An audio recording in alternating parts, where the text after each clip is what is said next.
जैसा दिखा रहे हैं वो देश में, दुनिया में गुजरात मॉडल ऐसा कुछ भी नहीं है। और ज़्यादा गुजरात में से जो गरीब लोग हैं, जिनके पास पैसे नहीं हैं, उनकी हालत बहुत ज़्यादा ख़राब है। मतलब बाहर का कोई व्यक्ति किसी को नहीं जा सकता, जबकि हमें संवैधानिक अधिकार है, हम अपनी आवाज़ बुलंद करें, अपने अधिकार के लिए लड़ाई करें, ये नहीं दिया जा रहा है। तो मतलब जो लड़ेगा वो देशद्रोही है, और जो गुंडागर्दी करे लेकिन बीजेपी में है या आरएसएस का बंदा है तो वो देशभक्त है। वो जिसका झंडा उठाते उसी को उठा देते, मोदी मोदी मोदी मोदी। आज पता लग गया कितना झूठा आदमी है। इससे झूठा कोई आदमी होगा ये कहता है अगर 2022 में किसान की आमदनी दोगुनी कर दूंगा।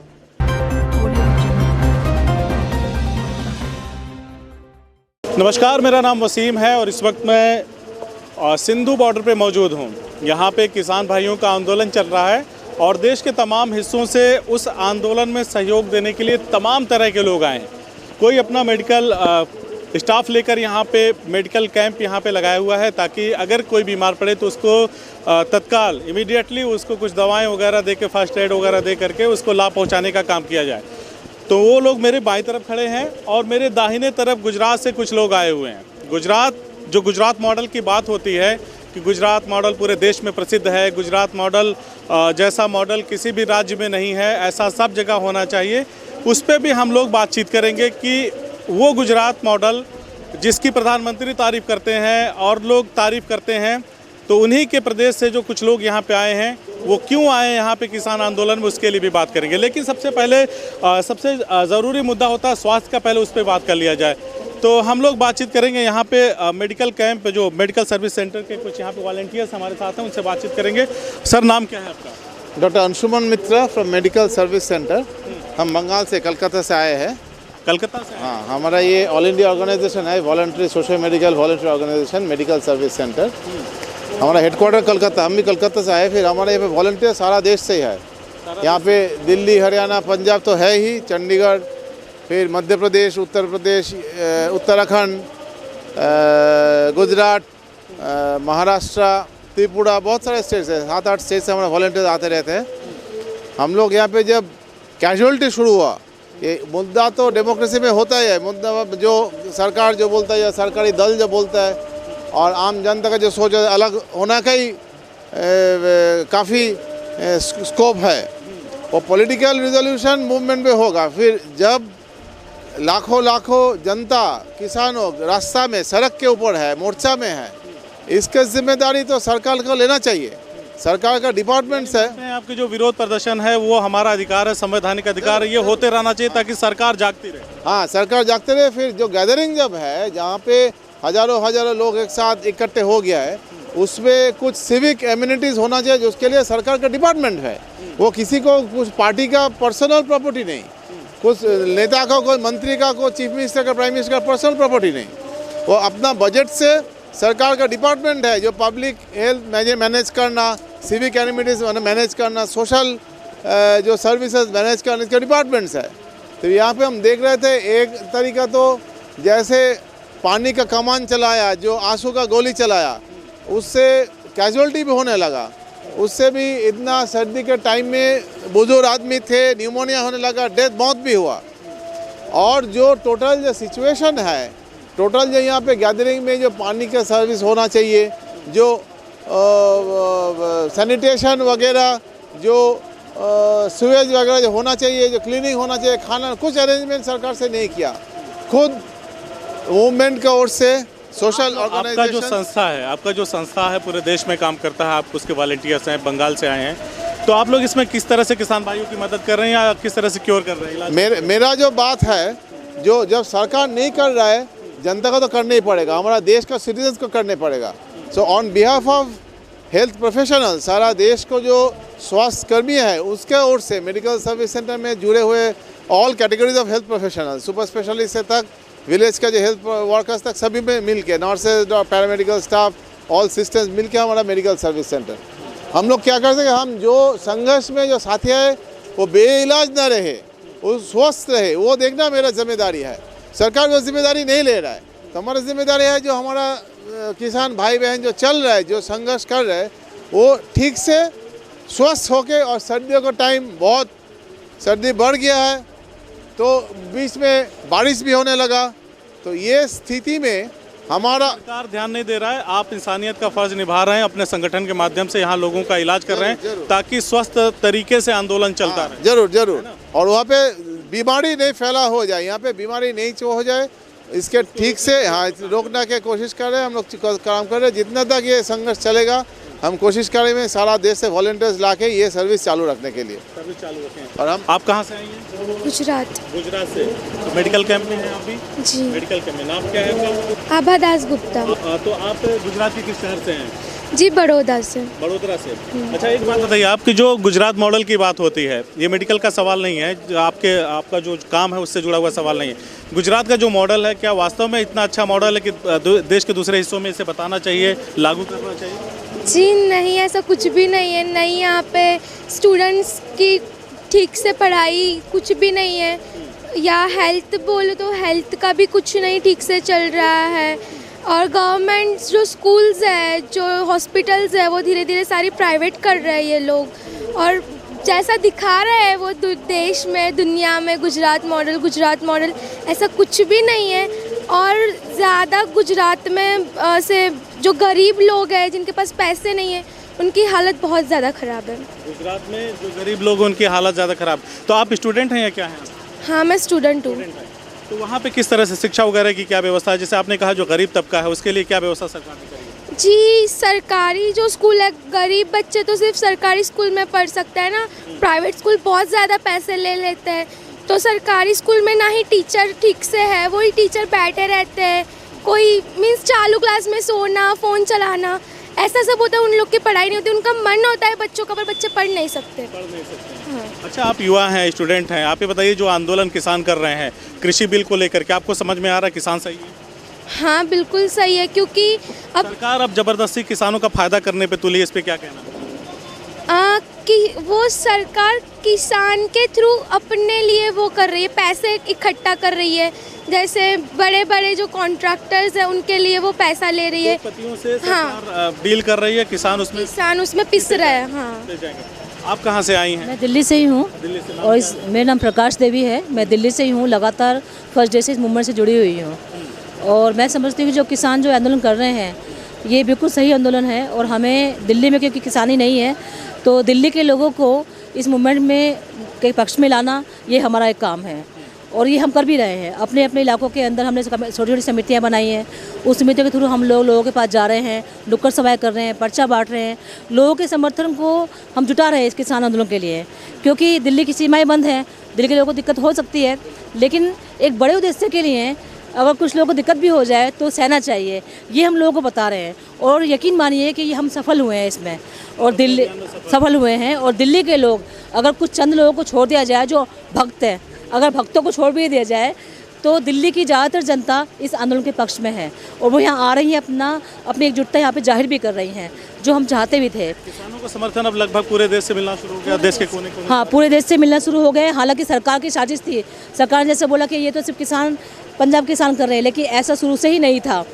ये लोग पीछे 2 महीने से आंदोलन कर रहे हैं, अब तो 3 महीने हो गए हैं, 1 महीने से यहाँ बैठे हुए हैं।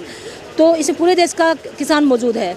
ये बात अलग है कि आंध्र से किसान आना चाहते हैं, वो आने नहीं देते हैं, MP से आना चाहते हैं, आने नहीं देते हैं। मुझे आज ही खबर मिली कि यूपी से बहुत सारे किसान आना चाहते हैं, लेकिन उनको अपने गांव से बाहर निकलने नहीं दिया जा रहा है। यूपी में जिस का जंगल राज चल रहा है, वहाँ पर किसानों को अगर वो झंडा भी ले लिए, अगर वो घर में मीटिंग भी कर लिए, वो भी करने नहीं दी जा रही है। तो आपने जंगल राज की बात करी, किसान भाइयों को अपने ही देश में, अपने ही दिल्ली के क्षेत्र में इंटर नहीं करने दिया जा रहा है। प्रधानमंत्री या जो भी मंत्रिमंडल उससे बातचीत करने के लिए ना ही उनके लोग आ रहे हैं। तो आपने जंगल राज की बात करी, कमोवेश अभी कल मनीष सिसोदिया गए थे यूपी में, उनको भी डिटेन करने की कोशिश की गई, आगे नहीं बढ़ने दिया गया। तो आपको क्या लगता है देश का जो माहौल है ओवरऑल वो किस तरफ इशारा कर रहा है? क्या वाकई देश में अराजकता फैला रही है सरकार? एकदम देश में सरकार जो मुहिम चला रही है, जिस तरह का वो चला रही है इसको, ये बहुत ही अराजकता वाला माहौल है। आप देखिए कि भारत का कोई व्यक्ति भारत के किसी को मतलब भारत का कोई व्यक्ति किसी को नहीं जा सकता, जबकि हमें संवैधानिक अधिकार है, हम अपनी आवाज़ बुलंद करें, अपने अधिकार के लिए लड़ाई करें, ये नहीं दिया जा रहा है। तो मतलब जो लड़ेगा वो देशद्रोही है, और जो गुंडागर्दी करे लेकिन बीजेपी में है या RSS का बंदा है, तो वो देश भक्त है वो। जो अपने अधिकारों के लिए लड़े वो देशद्रोही है, देशद्रोही है। और जो सरकार का गुणगान करे वो देशभक्त है। तो देशभक्ति की जो परिभाषा ये लोग दे रहे हैं उसे समझ सकते हैं कि हम लोग तो सब देशद्रोही हैं, तो हम देशद्रोही हैं तो लड़ रहे हैं, ठीक है, आइए गोली चलाइए कुछ भी कीजिए, लेकिन अधिकार के लिए लड़ेंगे हम लोग। ये देश की जनता समझ चुकी है, देश के युवा भी समझ चुके हैं। और मैं ये सिर्फ किसानों का आंदोलन की बात नहीं बोल रही हूँ, बल्कि मैं तो देश के हर एक व्यक्ति से, महिलाओं से, नौजवानों से, वर्कर्स से ये अपील करूंगी कि अभी एक समय है, एक ऐसे समय में हम खड़े हैं जहाँ पर एक जोरदार अगर चोट की जाए तो हम स्थिति बदल सकते हैं। इसलिए जो नौजवान रोजगार है वो रोजगार की आवाज़ उठाए, जहाँ खड़ा है, जिस जगह खड़ा है वहीं से आवाज़ उठाए, जो जिस भी तरह के परेशानियों से जूझ रहा है उसके लिए आवाज़ उठाए। अगर हम उठा पाए, अगर देश का नौजवान भी खड़ा हो पाए किसानों के साथ में, देश की महिलाएं जो महिलाओं पे अत्याचार हो उसके खिलाफ लड़ पाएँ, देश के वर्कर्स जिनको निकाला जा रहा है पूंजीपतियों की सहायता के लिए, उनको मुनाफा पहुँचाने के लिए, अगर वो भी खड़ा हो पाए तो कोई भी सरकार, चाहे वो कैसी भी सरकार हो, चाहे कितनी ताकत क्यों ना हो, वो एकदम खत्म हो जाएगी। सरकार का कोई मंत्री जब ये बयान देता है कि ये किसानों का आंदोलन नहीं है, उसमें माओवादी घुस आए हैं, उसमें जो है लेफ्ट के लोग घुस आए हैं, है ना, वामपंथी लोग घुस आए हैं, खालिस्तानी लोग घुस आए हैं, किसान है ही नहीं, किसान 5% हैं। अब तो मतलब पंजाब से, हरियाणा से छोटी छोटी बच्चियां भी आ रही हैं, घर की महिलाएं भी आ रही हैं। अभी कल मैंने देखा सोशल मीडिया पे एक 62 वर्ष की महिला जीप चला करके आई हैं। तो क्या लगता है ये सारी बातें सुनने के बाद एक महिला होने के नाते कितनी तकलीफ महसूस होती है? देखिए, बहुत तकलीफ होती है। मैं इस बात को बोलूँगी कि देश में जब भी मूवमेंट हुआ है, सत्ताधारी सरकार ने उसको बदनाम करने की कोशिश की है। अभी हाल ही में 1 साल हुआ, अभी शाहीन बाग का आंदोलन हुआ, आप जानते होंगे, हम वहाँ हर वक्त मौजूद रहते थे, दिन रात हम लोग वहीं रहते थे, वहाँ उसको बदनाम किया गया और इसको भी बदनाम कर रहे हैं। हाँ जी, कंटिन्यूस हम लोग सड़क पे वहीं सोते थे, वहीं रहते थे हम लोग, तो वहाँ भी बोला गया कि बिरयानी खाते हैं, ये 500 रुपये लेके बैठे हुए हैं, और इनकी जो इनके जो पुरुष हैं वो महिलाओं का रेप करेंगे, ये सब कुछ बोला गया। लेकिन आंदोलन होता है, अगर हम इस तरह की बातों पे ध्यान ना दें तो आंदोलन खड़ा होगा। और शाहीन बाग ने भी और इस सिंघू बॉर्डर के किसानों ने भी ये दिखाया है कि आप कुछ भी बोलिए बदनाम करने के लिए, लेकिन आंदोलन है वो खड़ा रहेगा और लड़के जीत के ही हासिल होगा। अच्छा, अब जब से ये सरकार के खिलाफ, चाहे शाहीन बाग का आंदोलन हो, चाहे किसान आंदोलन हो, सभी धर्मों के लोग मिलकर के सरकार के खिलाफ प्रतिरोध कर रहे हैं। जैसे शाहीन बाग का मसला था तो सिख भाई गए तो वहाँ पे लंगर वगैरह चलाया, फिर 82 साल की बिल्किस दादी किसानों के आंदोलन में आ रहे थे, उनको डिटेन कर लिया गया। तो अब क्या देश सरकार के खिलाफ एकजुट हो रहा है? एकदम एकजुट हो रहा है। ये एक सरकार के लिए एक बहुत बड़ा तमाचा है उसके चेहरे पर कि उसने बहुत कोशिश की धर्म के नाम पे बांटने के लिए, हिंदू और मुस्लिम किया शाहीन बाग के अंदर, लेकिन ये बहुत खुशी की बात है वो बट नहीं पाया। इधर खालिस्तान, पाकिस्तान, पता क्या क्या क्या क्या बोल रहा है, लेकिन ये नहीं बट पा रहे हैं। तो ये उनके लिए बहुत चिंता की बात है कि हमने जितना कोशिश की अपने हिंदूवादी एजेंडे को लेकर, वो इसको बांट नहीं पा रहे हैं। और ये आंदोलन के लिए बहुत बड़ी बात है कि हम ना बटें। हम नहीं बट रहे हैं तो हम जीतेंगे, ये जीत हमारी होगी। जब आंदोलन में लोग बटते नहीं हैं तो जीत होती है।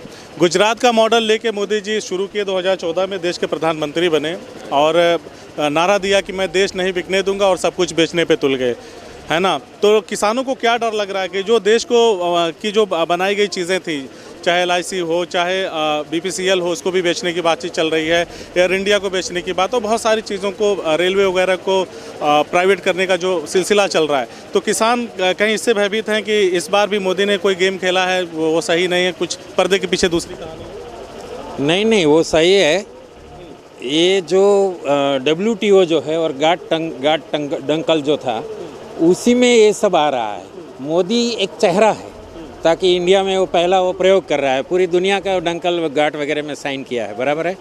लेकिन यहाँ से जैसे प्रयोग शुरू हो रहा है, जैसे गुजरात मॉडल का प्रयोग की बात किया था, जो पूरा इंडिया में लागू करने की बात कर रहे हैं, तो ये जो कॉरपोरेट सेक्टर को दे देना, ये 3 बिल आने से पहले बड़ा बड़ा कोठार बना दिया है, वो तो आप जानते ही होंगे। तो वो तो एक पूरा एक साजिश ही था पूरा कॉरपोरेट सेक्टर को दे देने का, ताकि वो ये पूरा जो अभी जो पहले मजदूरों का कानून को तोड़ा, ये आप जैसे बोल रहे हैं कि सबका निजीकरण हो रहा है, रेलवे का, डाक का, शिक्षा का, कोई भी सेक्टर ऐसा नहीं है कि जिसमें निजीकरण का बात ना हो। इतना ही नहीं, अभी तो ऐसा बात ला रहे हैं कि आप कोर्ट में नहीं जा सकते। शिक्षा में भी नई शिक्षा नीति आई, उसमें भी ऐसा है कि प्रिंसिपल तक हवाला दिया जा रहा है कि अगर 5 रुपए की फसल है, 5 रुपए दाम है, तो 10 रुपया में अगर मिल रहा तो फ़ायदा है। लेकिन अगर कॉन्ट्रैक्ट फार्मिंग के तहत 10 रुपए की फसल है, किसान बेचना चाहता 15 रुपए में, तो अगर कुछ जैसे फसल सही से नहीं तैयार हुई तो अगर वो चाहे तो जो कॉन्ट्रैक्टर है वो 5 रुपये मांगेगा, तो किसान फसल लेके कहाँ जाएगा? यही सारा डर है ना। हाँ, यही डर है। अपील भी किसान कहीं नहीं कर सकता। हाँ, नहीं कर सकता, वो कोर्ट में नहीं जा सकता। मैंने जो पेप्सी का बात किया कि पेप्सी जो गुजरात में ऑलरेडी ये 3 कानून से पहले आ गई थी, और आलू में करते परचेज मैं प्रोफेसर हूँ, स्टूडेंट को तो ये अवेयर का काम कर ही रहे हैं, लेकिन ये कह के किसी जुड़ा हुआ पार्टी से नहीं ना जुड़े हैं? नहीं जुड़े हैं। गुजरात मॉडल को बदनाम करने का कोई कोशिश है? नहीं ऐसा नहीं। आएगी। हाँ, नहीं जुड़ा हूँ, socialist unity centre of India से जुड़ा हूँ। जुड़े हैं? हाँ, जुड़े हैं, वो जो कम्युनिस्ट पार्टी है। हमारे साथ एक और जन है, उनसे बातचीत कर लेते हैं। इसके बाद इस इंटरव्यू का, इस वीडियो का हम लोग यहीं पे समापन करेंगे। सर, नाम क्या है आपका? सुरेंद्र सिंह, हरियाणा से हूँ, हरियाणा से? सोनीपत से ही। सोनीपत से। तो सर, क्या लग रहा है, जो किसान इतने दिनों से हैं, बहुत सारे किसान भाई जो हैं वो डेथ भी कर गए इस आंदोलन में, अभी तक कुछ हल नहीं निकलता हुआ दिख रहा है? देखिए, हल तो निकलेगा। हल ये निकलेगा कि जो सबसे बड़ी बात है ना जो इस आंदोलन की, वो ये है कि किसान इकट्ठा हो गया। यूनिटी और अब से पहले किसान इकट्ठा ही नहीं होता था। नहीं होता था। मैं 65 साल की उम्र है मेरी, इतने किसानों को और इतने तरीके से मैंने इकट्ठा हुआ नहीं देखा। तो अब किसान को अपनी ताकत का भी मालूम हो गया है, और सरकार की झूठ भी पकड़ी गई है। पकड़ा गया सरकार को। हाँ, अब सरकार पे इसलिए विश्वास नहीं कर रहा किसान कि वो बार बार झूठ ही बोलती रही है, झूठ पे झूठ, झूठ पे झूठ। पहले उसने कहा भाई काला धन ले आएंगे, नोटबंदी लगा दी, उसमें क्या हुआ, कितनी परेशानी। 10 दिन में फांसी दे देना अगर सही नहीं हुआ तो। हाँ, कितनी परेशानियाँ उठाई लोगों ने, अर्थव्यवस्था डाउन हो गई। फिर वो जीएसटी ले आया, फिर वो जो व्यापारी थे वो परेशान है उस जीएसटी से। हमें तो मालूम नहीं उसमें क्या है, हम तो किसान हैं। अब किसान की हालत क्या है कि मैंने 1509 एक वैरायटी होती, अच्छी वैरायटी होती, वो उगाई थी। वो मैंने अच्छी तरह उसको बढ़िया तरीके से पैदा किया, और बहुत बढ़िया दाना था उसका, बरसा के मंडी में ले गया। अब जो सेलर वाला है, जिनको ये सौंपना चाह रहे हैं, वो बड़े सेलर वाले जो बड़े बड़े 10-10 हज़ार के, करोड़ के वो कारोबार करते हैं। और सेलर वाले का जो एजेंट आया वो कहने लगा ये तो ताऊ, ये तो सूखा हुआ गेहूँ अनाज है, धान है। मैंने कहा सूखा तो बढ़िया है, ज़्यादा आएगा, वज़न कम हो गया इसका सूख के। कहना नहीं, इसमें टूट ज़्यादा हो जाएगी, इसको नहीं लेंगे हम। नमी होने में भी समस्या होती है, हाँ। सूखने पे भी समस्या है। और मेरे साथ में एक डेयरी थी जो ज़्यादा गिल्ली थी, वो सुखा रही थी उसको, जो सूखा ले गया उसको कहने लगा तो ज़्यादा टूट हो जाएगी इसमें। तो मैं आड़ती को कहने लगा भाई इसको बेच। आड़ती उसका हाथ पकड़ के कहले यार ले बढ़िया धान, देख कितना बढ़िया, कितना रंग है, सुनहरी रंग है। नहीं लिया। 2000 का उस दिन रेट था, 1509 का, 1631 रुपये में धान बेचा। अब भी रिकॉर्ड है खरखो देगी मंडी में मेरे बड़ा भाई साथ में। तो कहना इसको उल्टा ले चलना। उल्टा क्या करेगा, लेना ही ना आखिर में। फिर बिल्कुल नहीं लेंगे, पैसे की ज़रूरत थी, खाद लेना था, बच्चे बीमार थे, 100 तरह की वो परेशानियाँ थी। मैं मजबूर होकर बेच आया। जो ये ला रहे हैं ना ये कानून, उसमें यही होगा जो मेरे साथ हुआ है। 2000 का जो धान था वो 1631 रुपये में बेचा है मजबूरी में। अगर कोई चैलेंज करता हूँ मैं बीजेपी के सबसे बड़े ओहदेदार को, खरखोदे मंडी में चल के देख लो, 1 नंबर का धान था। और मैं पढ़ा लिखा किसान हूँ, मेरे को पता है कैसे उगाना, कितना खाद डालना, कितना पानी देना, कितना दवाई डालनी है, सब कुछ पता था। ये होते हुए भी अच्छा फिर ये कहते हैं कि किसान को छूट है, अपने माल को कहीं बेचो। वो तो पहले भी थी। पहले आज से 15 साल पहले मैंने यूपी में धान बो लिया, बादे की धरती लेके, एक जानकार का फार्म था, मैंने ले लिया, वहाँ से यहाँ ले आके बेचा मैंने करनाल में। पहले भी छूट थी, लेकिन उसमें क्या है, अब जैसे गन्ना बोता हूँ मैं ज़्यादातर, गन्ना में हमारा जो मिल था उसमें वो भ्रष्टाचार की भेंट चढ़ गया, पैसे को खा गए, मंत्री भी खा गए, कोऑपरेटिव मिनिस्टर था एक यहाँ इधर रोहतक का। आपको लगता है बाबूजी जो किसानों का आंदोलन है वो सफल होगा, सरकार उनकी बातों को मानेगी? बिल्कुल सफल होगा। सरकार मत मानो, हमें इस बात से भी कोई परेशानी नहीं है। हमें तो ये खुशी है कि ये इकट्ठे हो गए, बावड़े मानस थे ये, हम बिल्कुल बावड़े थे, हमें पता ही नहीं था। हम जिसका झंडा उठाते उसी को उठा देते, मोदी मोदी मोदी मोदी। आज पता लग गया कितना झूठा आदमी है, इससे झूठा कोई आदमी होगा। ये कहता है अगर 2022 में किसान की आमदनी दुगनी कर दूंगा। भाई कैसे कर देगा तू? आज तो मेरी जो मेरी पहले आमदनी थी 5 साल पहले थी वो भी नहीं रही। 7 साल पहले 4700 रुपये में धान मैंने बेचे, 7 साल के बाद 1631 में बेच कर आया हूँ मैं। कैसे कर देगा ये? अब 2021 आ जाएगा थोड़े दिन के बाद और वो 22 आ गया। एक साल में कैसे दुगनी कर देगा? या तो 5 साल में यूँ कहे भाई 20% हर साल बढ़ेगी, हमारी तो घट रही है 20%। और जो खेती बाड़ी में जो हम प्रयोग करते हैं, पेस्टिसाइड है, खाद हैं, इक्विपमेंट है, ट्रैक्टर है। अब ट्रैक्टर अगले महीने से ट्रैक्टर की कीमत 20,000 रुपये बढ़ रही है। यानी हर तरफ से मुश्किल है आप लोगों के लिए। मतलब इतना झूठा आदमी नहीं देखा हमने, इतना झूठा। पर और फिर क्या है, उसके कार्यकर्ता करोड़ों आदमी झूठ बोलने लग जाते हैं। अरे पूछ तो ले कैसे करेगा वो, फार्मूला तो बता दे, दुगनी कैसे होगी वो फार्मूला? तो फिर नहीं, फिर जैसे फार्मूला बताया नहीं। बाबूजी ने कहा कि फार्मूला बताया नहीं, उसके करोड़ मतलब बीजेपी के जो करोड़ कार्यकर्ता हैं या वॉलंटियर हैं या आईटी सेल के जो लोग हैं वो झूठ का पुलिंदा फैलाने लगते हैं। उन्होंने कहा कि 5 साल पहले भी वो परेशान थे, आज भी परेशान है। 15 साल पहले भी किसान शोषण था, उन्मुख था, वो कहीं भी देश के किसी हिस्से में अपना माल बेचता था ले जा करके। इन्होंने यूपी में भी बताया, यूपी में उगा करके यहाँ करनाल में लाके बेचा, कोई भी दिक्कत नहीं थी। इन्होंने कहा कि हम एक हो गए हैं, अब हमारी बातों को लोग, जो इनके लोग हैं, इन्होंने कहा कि बावले लोग थे, अपने में मस्त रहते थे, किसी का कोई लेना देना नहीं होता था, मस्त रहते थे, खेती किसानी करते थे, खाते पीते थे, ऐश करते थे। अब उनको समझ में आ गया है कि उनका फ़ायदा क्या है, नुकसान क्या है। अब उनकी यूनिटी को कोई ख़त्म नहीं कर सकता। हम लोग सिंधु बॉर्डर पे हैं और यहाँ पे हम लोग तमाम तरह के लोगों से बातचीत कर रहे हैं और उनकी हर एक बात को आप तक पहुँचाने की कोशिश कर रहे हैं, ताकि देश के दूसरे हिस्से के लोग भी देखें कि ये सिर्फ किसानों का जो आंदोलन है, जिसको कहा जा रहा है सिर्फ किसानों का आंदोलन, उसको लोग सपोर्ट कर रहे हैं, किस तरह से कर रहे हैं, ये भी देखने की बात है। कोई कोलकाता से आए है, वो यहाँ पे वॉलंटियर्स है जो यहाँ पे मेडिकल सर्विसेज में वो लोग काम कर रहे हैं ताकि कोई बीमार ना हो, बीमार हो तो उसको दवा दी जाए। कोई बंगाल से आया है, कोई गुजरात से आया है, तमाम तरह से देश के कोने कोने से लोग आए हुए हैं। हम लोग लगातार आप तक उनकी बातों को पहुँचाते रहेंगे। आप लोग ऐसे ही देखते रहिए CIB इंडिया न्यूज़। शुक्रिया। CIB इंडिया न्यूज़ की सभी खबरों को देखने के लिए लाल रंग की बटन को दबाकर चैनल को सब्सक्राइब जरूर करें, घंटी जरूर दबाएं ताकि हमारी सभी खबरों के नोटिफिकेशंस आप तक पहुंचते रहें।